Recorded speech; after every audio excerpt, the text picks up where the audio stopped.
બાપુનગરમાં on duty હોમગાર્ડને માર માર્યાના આક્ષેપો। અમદાવાદના બાપુનગર વિસ્તારમાં ઓન ડ્યુટી હોમગાર્ડ જવાનોને માર માર્યાના ગંભીર આક્ષેપો સામે આવ્યા છે। મળતી માહિતી મુજબ પટેલવાડી પાસે ટ્રાફિક નિયંત્રણમાં ફરજ બજાવી રહેલા બે હોમગાર્ડ જવાનો પર વાહનચાલક અને તેના સાગરીતો દ્વારા હુમલો કરવામાં આવ્યો હોવાના આક્ષેપ થઈ રહ્યા છે। વાયરલ થયેલા દ્રશ્યોમાં હોમગાર્ડ જવાનોની વર્દી ફાટેલી હાલતમાં પણ જોવા મળી રહી છે। વાયરલ વિડીયોમાં એક વ્યક્તિ પોતાના ભાઈ, જે હોમગાર્ડમાં ફરજ બજાવે છે, તેને બુટલેગરો દ્વારા માર મારવામાં આવ્યો હોવાનો આક્ષેપ કરી રહ્યો છે।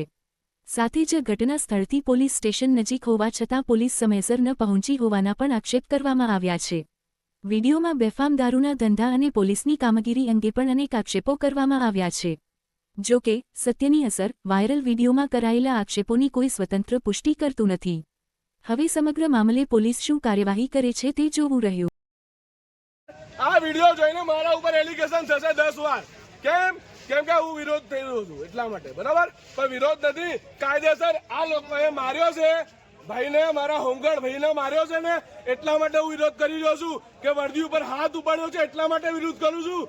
પણ તમારા પોલીસ સ્ટેશનની અંદર અગર આટલી તાકાત હતી, બરાબર, તો કોઈ કેમ વર્દી ઉપર હાથ ઉઠાઈ જાય? 5 મિનિટની અંદર અગર હાજર ના થઈ જાય બાપુનગર, 5 મિનિટનો રસ્તો છે, 5 મિનિટનો, કોઈ પોલીસ સ્ટેશનની અંદર જવાબ નહીં આપી રહ્યું। અહીંયા પોલીસ સ્ટેશનની અંદર જવાબ નહીં આપી રહ્યું, ત્યારે આ બધી ભીડ કરવી પડે છે। અમારા ભાઈઓને ભેગા કરવા પડે છે અમને, બરાબર? એટલા માટે ભેગા કરવા પડે છે અમારા ભાઈઓને। અમે એકતા વધારીશું તો જ અમારું થશે। અમારા ભાઈની અંદર એકતા વધારીશું તો જ અમારું થશે, બરાબર?